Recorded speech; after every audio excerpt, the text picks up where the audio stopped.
আসসালামু আলাইকুম। আমরা এখন দেখব প্রাণী সম্পদ অধিদপ্তরের 16তম গ্রেডের নিয়োগ পরীক্ষার অফিস সহকারী কাম কম্পিউটার মুদ্রাক্ষরিক পদের এমসিকিউ পরীক্ষার গণিত অংশের প্রশ্ন সমাধান। আমাদের চ্যানেলটির সাথেই থাকুন। আমরা প্রতি পরীক্ষার পর চেষ্টা করি সেই পরীক্ষার প্রশ্নের গণিত অংশের সমাধান ভিডিও আকারে আপলোড করার জন্য। অঙ্ক শুরু হবে 46 নম্বর অঙ্ক দিয়ে। 46 নম্বর অঙ্কে বলা ছিল যদি তেলের মূল্য 25% বৃদ্ধি পায় তবে তেলের ব্যবহার শতকরা কত কমালে খরচ বৃদ্ধি পাবে না। অর্থাৎ আগে যদি সে 100 টাকা খরচ করত, এখন তেলের দাম 25% বাড়াতে তার খরচ বেড়ে দাঁড়ায় হচ্ছে 125 টাকা। কিন্তু সে আগের খরচটাই সে করবে, অর্থাৎ সে খরচটা 100 টাকার মধ্যে রাখবে। তাহলে তাকে এখান থেকে খরচ কমাতে হবে হচ্ছে 25 টাকা। তো খরচ কমাতে হবে 25 টাকা 125 টাকা থেকে। তাহলে কত পার্সেন্ট হবে? সেটা আসবে হচ্ছে 125, সের মধ্যে 25 কমাতে হবে ইন্টু আসবে হচ্ছে 100 সমান সমান আসবে হচ্ছে 20%। অর্থাৎ খরচ কমাতে হবে হচ্ছে 20%। এটি হবে এই প্রশ্নের উত্তর। তারপরে প্রশ্ন নম্বর 47 বলা আছে কোনটি সঠিক? ভাজক, ভাজ্য এবং ভাগফল ভাগশেষের হিসাব এখানে।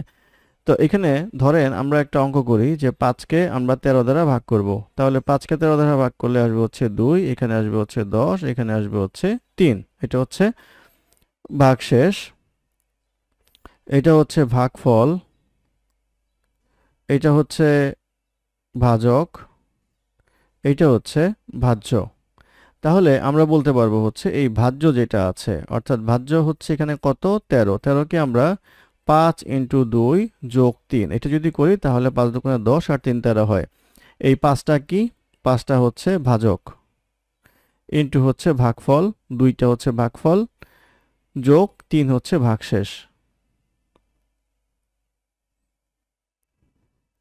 তাহলে আমাদের উত্তর হবে হচ্ছে ভাজ্য ইকুয়ালস ভাজক ইন্টু ভাগফল যোগ ভাগশেষ।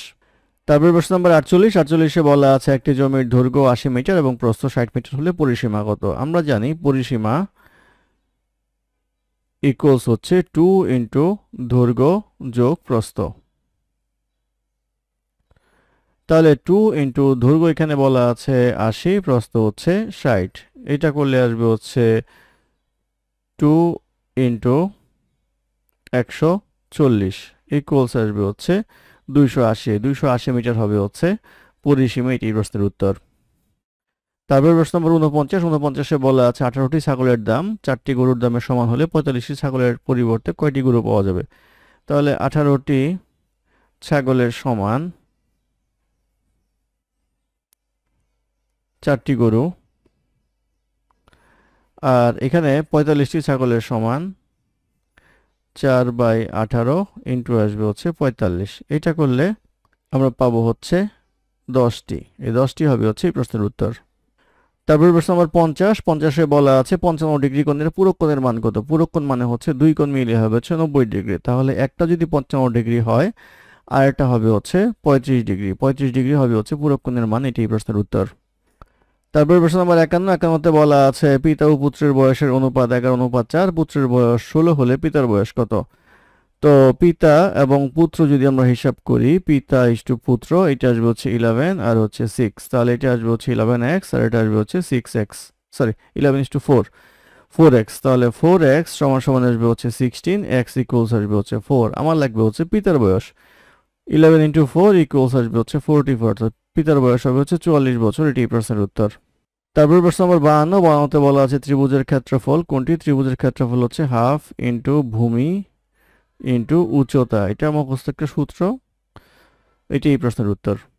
তারপর প্রশ্ন নম্বর 53 বলা আছে function of x equals x square minus 5x plus 6, function of x equals 0 হলে x ইকুয়ালস কত? তো এইটার x square minus 5x plus 6 equals হচ্ছে 0, বা x square minus 3x minus 2x plus 6 equals 0 লিখে যায়, বা x কমন নিলে আসবে হচ্ছে x মাইনাস 3 মাইনাস 2 কমন নিলে আসবে হচ্ছে x মাইনাস 3 ইকুয়াল 0, বা x minus 3 into x minus 2 equal 0। অতএব x মাইনাস 3 ইকুয়াল 0 লেখা যায়, x ইকুয়ালস আসবে হচ্ছে 3, x মাইনাস 2 ইকুয়াল 0 লেখা যায়, x ইকুয়ালস আসবে হচ্ছে 2। তাহলে সমাধান হবে হচ্ছে 3 2 অথবা 2 3 যেটি বলেন না কেন, এটি হবে এই প্রশ্নের উত্তর।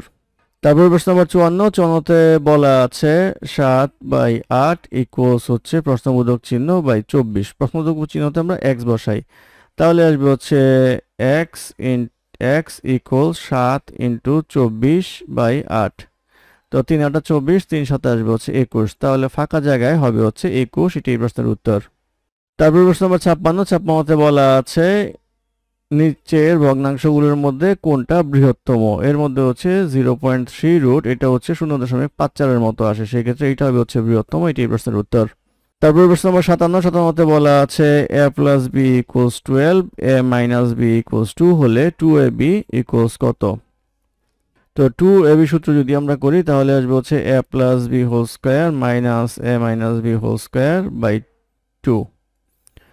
তো এটা আসবে হচ্ছে 12 square minus 2 square divide by 2 equals আসবে হচ্ছে 144 মাইনাস 4 বাই 2 ইকুয়ালস আসবে 140 বাই 2 ইকুয়ালস আসবে হচ্ছে 70। অথবা আরেকভাবে করতে পারেন, যেহেতু দুইটা যোগ করলে 12 হয়, বিয়োগ করলে 2 হয়, তাহলে দেখাই যায় এটা একটা 7 হবে, একটা 5 হবে। তো এর মান যদি 7 ধরেন, বি এর মান যদি 5 ধরেন, তাহলে 5 7 25 দোকানে 70, সেভাবে করা যায় মুখে মুখে। তারপরে প্রশ্ন নাম্বার 58, 58তে বলা আছে 10 সেন্টিমিটার ব্যাসার্ধ বিশিষ্ট বৃত্তের উপরিস্থ বর্গক্ষেত্রের ক্ষেত্রফল কত? অর্থাৎ ধরেন এই একটা বৃত্ত আছে 10 সেন্টিমিটারের ব্যাসার্ধ বিশিষ্ট, এখন একটা বর্গক্ষেত্র আছে এমন, তাহলে এটার ক্ষেত্রফল কত? তো 10 সেন্টিমিটার যদি ব্যাসার্ধ হয় তাহলে ব্যাস হবে হচ্ছে 10 প্লাস 10 ইকুয়ালস আসবে হচ্ছে 20 সেন্টিমিটার। এই 20 সেন্টিমিটার ব্যাস যেটা আছে এটা হচ্ছে বর্গক্ষেত্রের বাহুর দৈর্ঘ্য। তাহলে বর্গক্ষেত্রের ক্ষেত্রফল হচ্ছে বাহুর দৈর্ঘ্য স্কোয়ার ইকুয়ালস আসবে হচ্ছে 20 স্কোয়ার ইকুয়ালস আসবে হচ্ছে 400, 400 বর্গ সেন্টিমিটার হবে হচ্ছে ক্ষেত্রফল, এটি এই প্রশ্নের উত্তর। তারপর প্রশ্ন নম্বর 59, 59টায় বলা আছে সুদের হার 6% থেকে কমে 4% হওয়ায় ব্যক্তিরা 20 টাকা কমে গেল, আসলের পরিমাণ কত? তো 6% থেকে 4% কমে 4% হওয়ার কারণে কমলো হচ্ছে 2%, সরি 2%। তাহলে 2% এর সমান হচ্ছে 20 টাকা, আমাদের লাগবে হচ্ছে 100% এর সমান কত? ডিভাইডেড বাই 2 ইন্টু 100, এটা করলে আসবে হচ্ছে 1000 টাকা। এই 1000 টাকা হবে হচ্ছে এই প্রশ্নের উত্তর। তারপর প্রশ্ন নম্বর 60, নাম্বার 60-এ বলা আছে 1 মিটারে কত ইঞ্চি? 1 মিটারে হচ্ছে 39.37 ইঞ্চি, এটি হবে এই প্রশ্নের উত্তর। এটা একটা মুখস্থ, এই জিনিসগুলো আপনাদের মুখস্থ করতে হবে। ধন্যবাদ আমাদের সাথে থাকার জন্য। আমাদের চ্যানেলটি ভালো লাগলে অবশ্যই সাবস্ক্রাইব করবেন, লাইক কমেন্ট এবং শেয়ার করবেন। অঙ্কে কোনো সমস্যা থাকলে আমাদের কমেন্টে জানাবেন, আমরা চেষ্টা করব কমেন্টে রিপ্লাই দেওয়ার জন্য। ধন্যবাদ।